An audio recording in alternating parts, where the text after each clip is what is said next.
Olá, seja bem-vindo, seja bem-vinda a mais esse vídeo aqui no canal.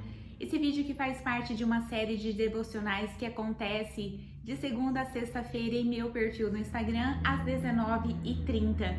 E aos sábados e domingos eu subo o vídeo aqui no meu canal do YouTube para você ter mais flexibilidade de horários para assistir. Também vamos testando aí as duas plataformas e aquela que for dando mais retorno de audiência, nós vamos fixando mais o empenho do nosso trabalho. E hoje eu quero convidar você que ainda não curtiu, não compartilhou, não comentou nesse vídeo, que faça isso para que ajude esse canal a crescer. Esse canal que só foi criado, né? Para edificar a sua vida, assim como tem edificado a minha também, por meio do estudo da palavra, por meio da leitura da palavra de Deus. O objetivo principal desses vídeos é a leitura da Bíblia em um ano. E nós já estamos desde o dia 1º de janeiro lendo a Bíblia, já chegamos no livro de Eclesiastes do Antigo Testamento, e no Novo Testamento hoje é o último dia da segunda epístola de Paulo aos Coríntios, capítulo 13, então.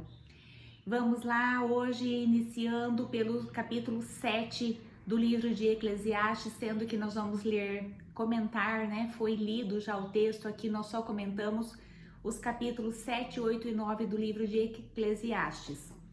O capítulo 7, a ideia central é o aprendizado proveniente do luto e do sofrimento. Isa, luto e sofrimento, há aprendizado? Sim, Salomão, que é o autor principal desse livro, se ele não foi o autor de todos os capítulos, de todas essas sabedorias aqui, todas essas reflexões, ele foi o compilador do livro, tanto como de Provérbios, Eclesiastes, bem como Cântico dos Cânticos ou Cantares. A autoria principal é atribuída a Salomão. E Salomão sim vem dizer que mais vale ir a uma casa em luto do que ir a uma casa em festa, porquanto este é o fim de todo ser humano, o luto, a morte, nós sairmos desse plano que nós vivemos aqui, que Salomão chama de debaixo do sol.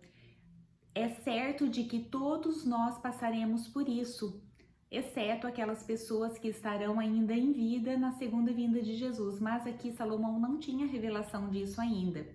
Então, é certo que todos nós morreremos ou seremos transformados então. Já uma casa em festa, não é certo que todas as casas, todos nós passaremos por tempos de festa. Há algumas pessoas que nunca vão passar por uma festa. Nós sabemos que algumas pessoas elas vão viver sempre com escassez, uma pessoa que é desprovida de recursos financeiros, muitas vezes só sobrevive, ou o pouco de dinheiro que tem não vai empreender em uma festa. E aqui Salomão diz entre a festa e o luto que é certeza que todos passaremos pelo luto ou pela morte, já pela festa não. E deste modo os vivos terão uma grande oportunidade para refletir, quer dizer, os vivos terão uma oportunidade de refletir diante da morte de outra pessoa, diante do luto de uma outra pessoa. Eu aprendo muitas vezes de ver uma amiga, um amigo sofrendo pela morte dos pais, sofrendo pela morte de irmãos, de outros amigos, de filhos, e isso faz com que eu reflita acerca da minha vida. Então, pode ser que eu venha a mudar algum comportamento meu, observando alguém que passou pelo luto, que está vivenciando a morte de um ente querido. Salomão diz então que é muito mais proveitoso para a minha edificação pessoal eu indo a uma casa em luto do que uma casa em festa. Esse foi o versículo 2 que eu destaquei do capítulo 7. O próximo que eu destaquei foi o 4, que diz assim: portanto, o coração dos sábios está na casa onde há luto. Olha só, a pessoa que está empreendendo o seu tempo, empreendendo as suas energias para a sabedoria, ela vai preferir estar na casa do luto, que é de onde virá a maior parte do seu aprendizado, das suas reflexões, das suas meditações. mas o coração dos insensatos nos banquetes e em lugares de muito riso. Então, o coração do sábio está nos locais onde há luto, nas casas onde há luto. Já o coração dos insensatos naqueles lugares onde há banquetes e lugares de muito riso. Essa é aquela pessoa que não está comprometida com a sua sabedoria, com a sua edificação, com a aquisição de conhecimentos, de discernimento. Ela estará sempre voltada para festas, para risos, para banquetes. Já aquela pessoa comprometida com a sua sabedoria, com a sua edificação espiritual, profissional, ela estará na casa de luto, onde há possibilidade de maior aprendizado, segundo Salomão. O outro versículo que eu destaquei do capítulo 7 é o versículo 8, que diz assim: a conclusão dos assuntos é melhor do que o seu início, e a paciência vale sempre mais do que a arrogância. Olha lá, a conclusão das coisas é melhor do que o seu início. Muitas vezes, eu me lembro muito de uma senhorinha, um amor que eu conheci quando eu me casei. Ela já era bem idosa, ela já tinha filhos casados também, já tinha filhos até muito mais velhos do que eu. E eu me lembro que uma vez ela perguntou para mim como estava indo o meu casamento. E eu estava recém-casada de poucos anos, tinha ali 3 anos de casada, mas já tinha minha filha, porque eu engravidei logo no início do casamento. E eu me lembro que eu falei algumas coisas com ela e ela disse assim: ai, minha filha, você não imagina que o início do casamento é muito mais difícil do que o final. O final do casamento, você já conhece o seu esposo, ele já conhece você e as coisas se encaixam muito melhor. Agora, nesse período, vocês ainda estão se conhecendo. Eu nunca vou me esquecer desse ensinamento dela. Embora eu não tenha prosperado no meu relacionamento conjugal da forma como ela havia falado que iria acontecer. Mas eu lendo esse versículo, eu me lembrei dela e foi por isso que eu quis destacar. Porque Salomão vem dizer que a conclusão dos assuntos é melhor do que seu início. Às vezes o início de alguma coisa é conturbado, é cheio de altos e baixos. Muitas vezes quando é alguma demanda, você começa aí com os seus nervos à flor da pele, digamos, e quando vai concluindo, você vai entendendo o outro, você vai vendo também a motivação que levou o outro a falar aquilo, falar daquele jeito, e tudo vai se encaixando. E também ele diz que a paciência vale mais do que a arrogância. Por quê? Porque a pessoa paciente, ela tem a tendência dela é aprender com os acontecimentos. Já o arrogante é aquela pessoa que ela não vai aprender. Por quê? O orgulho, a arrogância dessa pessoa é tão grande que quando ela é repreendida, ela se defende, ela não vai aprender. E a pessoa que exerce paciência, que detém, que é abençoado, eu digo assim, com a paciência, essa pessoa ela vai aprender. Porque quando vier a repreensão, ela vai refletir sobre aquilo, o contrário do arrogante que vai se defender. Eu não sei se você sabe, mas eu escrevi um texto acerca do orgulho, que orgulho e arrogância são sinônimos, e no qual eu falo a respeito da pessoa orgulhosa, que ela é a pessoa que sempre se defende ou ela coloca a culpa no outro ou nas circunstâncias. Então essa pessoa, ela vai, mesmo que ela for repreendida com amor, ela não vai crescer. Então vamos nos atentar para esse texto de Salomão, para esses aprendizados que nós destacamos aqui. Então, que mais vale ir à casa do luto do que à casa da festa. O coração dos sábios está no luto, porém dos insensatos nos banquetes e nos ambientes de riso. E que a conclusão dos assuntos é melhor do que o início, bem como a paciência também é sempre mais importante do que a arrogância. Aliás, a arrogância não é importante para nada, né? Vale sempre muito mais ter paciência do que arrogância. O capítulo 8, a ideia central é exercer a prudência é ter sabedoria. Vamos lá. Versículo 6. Pois há uma hora certa e também uma atitude adequada para responder a cada situação na vida. Lembra do capítulo 3 aqui de Eclesiastes, que fala que há tempo para morrer, há tempo para nascer, há tempo para abraçar, tempo para se distanciar do abraço. E aqui ele diz que há uma hora certa e também uma atitude adequada para responder a cada situação. Eu não vou responder às situações da mesma forma. Eu não vou responder às situações com as mesmas palavras, situações distintas. Então, nós temos que ter esse discernimento, essa sabedoria de saber como agir, quando agir, de que forma agir. Isso são atitudes sábias e há uma hora certa para cada coisa, então. Entretanto, o sofrimento sobre o ser humano o faz precipitar-se. Então, teria uma hora certa para fazer tudo, bem como uma atitude para responder de certa forma. No entanto, Salomão vem dizer que o sofrimento sobre o ser humano o faz precipitar-se, porque muitas vezes eu estou em sofrimento, eu estou angustiada, eu estou oprimida e isso vai fazer com que eu me precipite para resolver algumas situações. Tanto eu vou resolver isso em momentos que não são adequados, como com atitudes adequadas. Vamos dizer que eu esteja com um problema financeiro, isso está me oprimindo.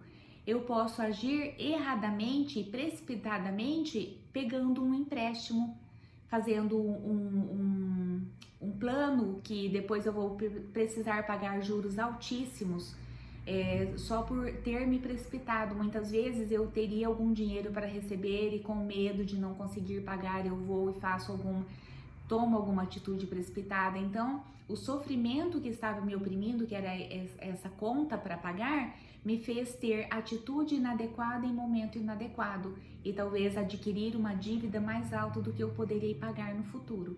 Então, ele vem dizer que há essa hora, a atitude certa, porém o sofrimento vai fazer com que eu me precipite. No versículo 11, Salomão diz assim: quando os crimes não recebem rapidamente os devidos julgamentos e punições, os corações dos demais filhos dos homens se enchem de disposição para fazer o mal. Uau! Salomão, sábio homem, olha só, quando os crimes não são devidamente punidos, quando há uma morosidade na justiça, quando crimes demoram para ser punidos e julgados, isso vai fazer com que outras pessoas que tenham o seu coração inclinado para praticar o mal se encorajem. Será que é por isso que nós vemos hoje tantas pessoas entrando em crimes, principalmente no tráfico de drogas, em furtos, assaltos, assassinatos por dinheiro? Será que é por conta da morosidade da justiça? Nós vamos ter dúvidas ainda depois desse versículo aqui, nesse capítulo 8 de Salomão, que foi o homem mais sábio que existiu na Bíblia? Eu não sei se houve alguém mais sábio do que ele, depois dele, que nós saibamos aqui nos textos bíblicos. Porém, Salomão, no seu tempo, era o homem mais sábio que existia. E olha só, eu quero repetir para você. Quando os crimes não recebem rapidamente os devidos julgamentos e punições, os corações dos demais filhos dos homens se enchem de disposição para fazer o mal. Aquela pessoa que já é inclinada ao crime, a pessoa que já é inclinada ao mal, ela vai se encorajar quando as pessoas que cometeram crimes e delitos não são julgadas rapidamente com punições severas. Isso vai encorajar outras pessoas a ser criminosas também.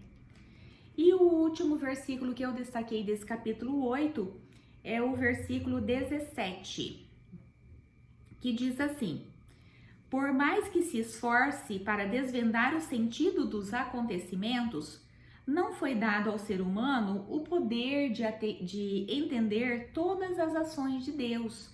Então, por mais que a pessoa humana, que nós humanos, na nossa pequenez, embora Deus nos tenha criado pouco menor que os anjos, nós temos uma inteligência extraordinária, somos únicos, somos seres humanos que Deus, ele não repetiu nada em ninguém. Mais de 8 bilhões de pessoas no mundo, ninguém é igual a ninguém. Nós temos DNA diferentes, nós temos a voz diferente, a íris dos olhos diferentes, a digital diferentes, a língua, o desenho da língua diferente, enfim. Nós temos muitas coisas que distinguem uns dos outros. E aqui ele vem dizer que por mais, né, isso ele não está dizendo, sou eu, que por mais inteligentes que nós sejamos, e por mais que nós nos esforcemos para entender o sentido das coisas, não foi dado ao homem o poder de entender as ações de Deus. O sábio pode até asseverar que compreende, quer dizer, ele pode até declarar que compreende as ações de Deus, a pessoa sábia. Entretanto, na realidade, jamais conseguirá explicá-las. Eu sinto isso às vezes, gente, não estou me colocando como sábia, mas muitas vezes eu estou lendo um texto bíblico ou cai a ficha, né? Como nós na nossa idade aqui dos cinquentões falamos, cai a ficha, quer dizer, eu entendo aquilo. Mas sabia que muitas vezes eu não encontro palavras para explicar? E esses dias eu estava comentando com a minha irmã, ou foi com a minha filha, eu não me lembro, que muitas vezes nós lemos autores bíblicos que tentam descrever alguma visão deles, que eles tiveram de Deus, do sobrenatural, de anjos. Eu me lembro muito do livro de Ezequiel, que ele vai falar sobre os serafins que ele viu.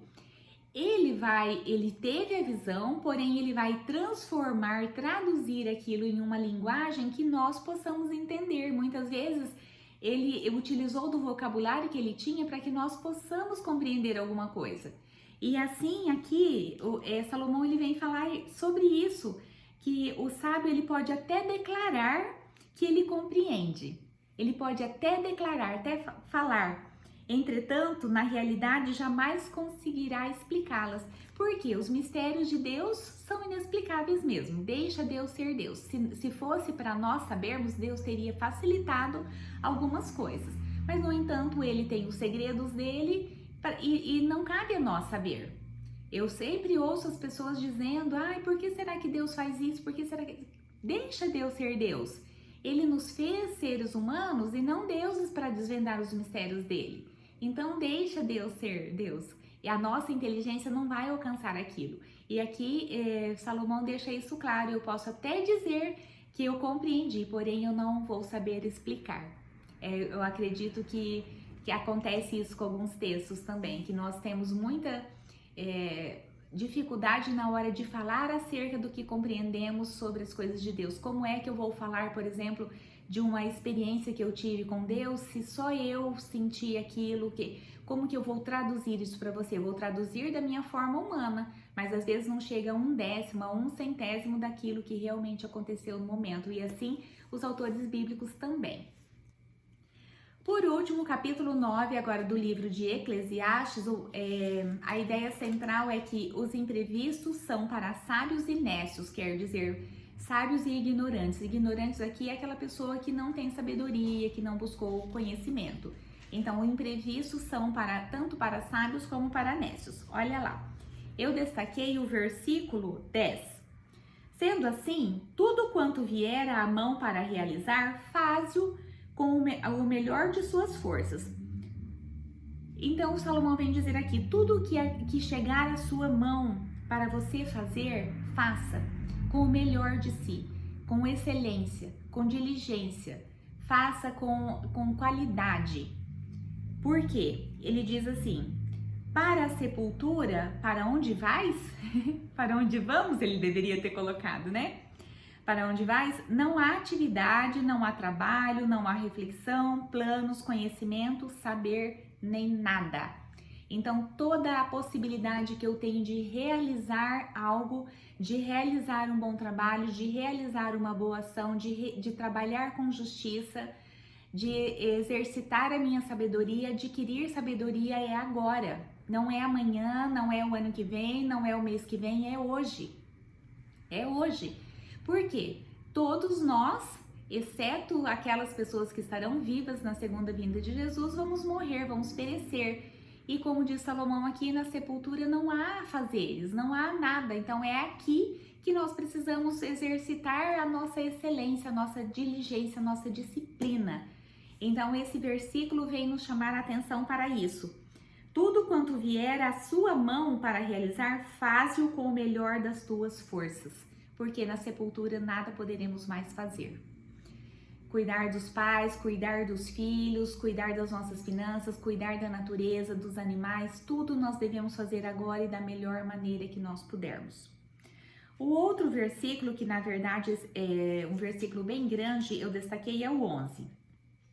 Então ele vem falando, isso tudo que ele vem dizendo é acerca das coisas que ele observou debaixo do sol, quer dizer, aqui nesse plano terrestre, tá? Então ele diz assim: observei ainda e notei que debaixo do sol os velozes nem sempre vencem a corrida.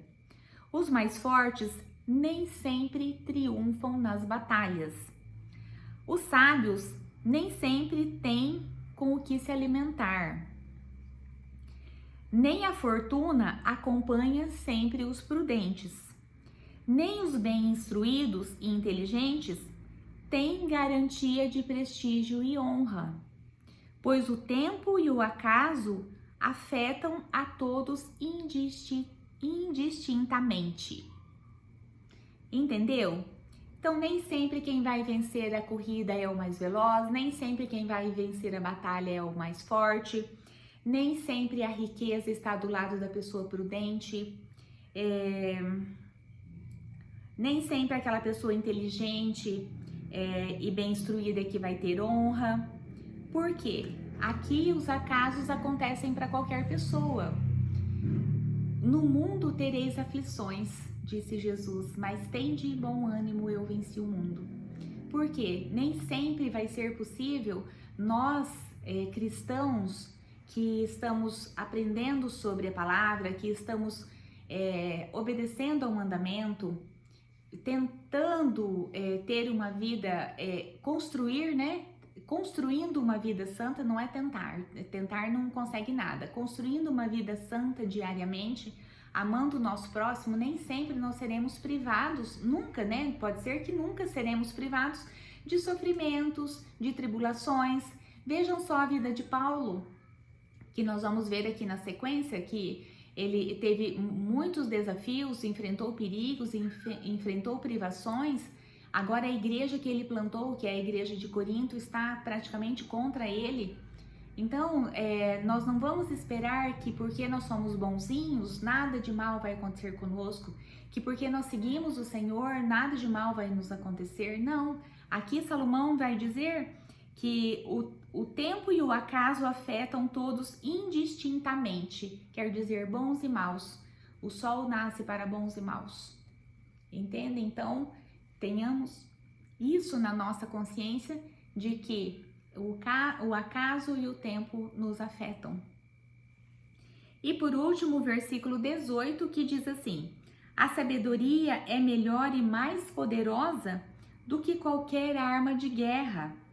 Entretanto, um só pecador promove enorme destruição. Então, a pessoa sábia, a pessoa que é sábia, ela tem em suas mãos uma arma muito mais poderosa do que qualquer arma de guerra. Porém, se uma pessoa pecadora estiver no meio de outras pessoas, ele vai causar muito mais destruição. Por quê? Para a sabedoria, muitos não estão preparados para viver sabiamente, para copiar um sábio, para seguir os passos de um sábio. Porém, um pecador, sim. A inclinação do coração humano é para o atalho, é para a facilidade, é para as coisas erradas. Infelizmente, fomos contaminados com o pecado que entrou por meio de Adão, e nem todas as pessoas estão dispostas a viver um processo de santificação, a viver um processo de transformação. Eu tinha uma cliente que, quando eu me formei no coaching integral sistêmico, ela estava sempre comentando comigo que ela tinha problemas com a alimentação, que ela comia desvairadamente, e eu ofereci ajuda a ela uma vez só, porque ela nunca mais apareceu no meu salão.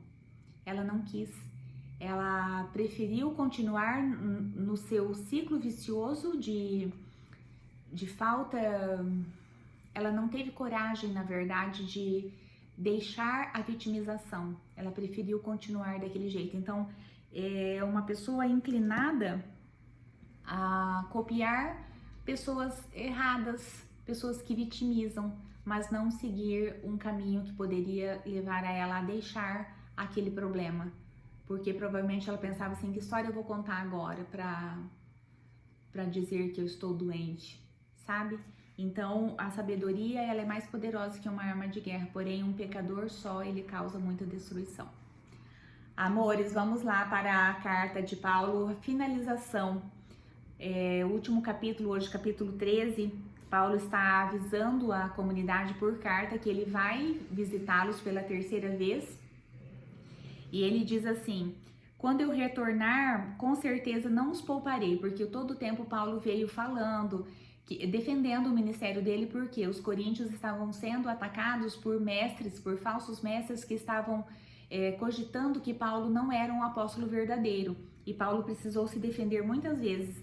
E alguns até disseram que ele tinha uma palavra desprezível, que ele só era audaz por carta, que quando ele estava presente ele era humilde. E ele vem dizer assim: quando eu retornar aí pela terceira vez, eu não vou poupar vocês, visto que estáis exigindo que apresente uma prova de que Cristo fala por meu intermédio.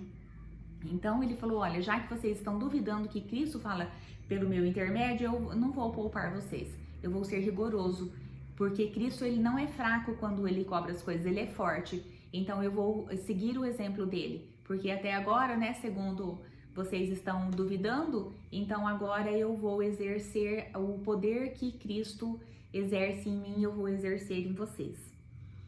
E ele diz também, ele fala assim: portanto, então agora que eu vou visitá-los, examinai a vós mesmos a fim de verificar se estáis realmente na fé. Examine-se se vocês estão na fé, porque essas atitudes que vocês estão tendo não é a atitude de quem tem fé. Provai a vós mesmos, ou não percebeis que Jesus Cristo está em vós? Olha que duro que ele foi aqui. Provai vocês, porque se foi desse jeito que eu estou imaginando que eu vou chegar e encontrar vocês no pecado, nas imoralidades sexuais, vocês têm que ver se realmente Cristo está em vós, a não ser que vocês já estejam reprovados. Uau! Que corei de vergonha agora se eu estivesse lendo essa carta aqui, gente. Ele vai dizer: olha, então, talvez vocês não já estejam até reprovados, porém, Paulo diz assim: mas eu tenho a esperança de que compreendais que nós não fomos reprovados. Ele acredita que os coríntios tenham sido, sim, tocados pela fé, vivenciado realmente o amor de Cristo, e eles, porque a pessoa que tem certeza que Jesus morreu na cruz por si, pela pessoa, ele jamais vai ter dúvida, ele jamais vai saber que ele está reprovado. Pelo contrário, Jesus, ele aprova, ele aprovou você e eu no momento em que ele entregou a sua vida na cruz. E Paulo vem fazer essa admoestação, quer dizer, vem chamar eles, né, e falar: olha, cuidem aí, porque eu tô duvidando da fé de vocês. E por fim, Paulo vem dizer assim: por esse motivo, escrevo estas palavras estando ausente, para que quando eu estiver convosco, pessoalmente, não necessite ser rigoroso no uso da autoridade que o Senhor me outorgou, para edificá-los e não para destruí-los. Quer dizer, eu estou falando tudo isso por carta, para que quando eu chegar ali, eu não precise ser rigoroso com vocês. Mas tudo que eu falei, tudo que eu estou fazendo é para edificar vocês e não para destruir. E estou utilizando, sim, exercendo o poder que Cristo colocou sobre mim. E é na minha fraqueza que o poder de Jesus aparece. Olha que ideia incrível, olha que coisa maravilhosa que Paulo vem colocar aqui na carta aos Coríntios. E por último, ele faz ele se despede da comunidade e faz a sua bênção apostólica, que eu quero ler para você. Ele diz assim: a graça do Senhor Jesus Cristo, o amor de Deus e a comunhão do Espírito Santo estejam com todos vós. E assim ele finaliza a carta de Coríntios, à comunidade de Corinto. E no próximo vídeo nós vamos ver o início então da carta aos Gálatas. E eu espero você aqui no próximo vídeo, para falarmos acerca do final do livro de Eclesiastes, que serão os capítulos 10 a 12, bem como o capítulo 1 da carta de Paulo aos Gálatas. Até o próximo vídeo!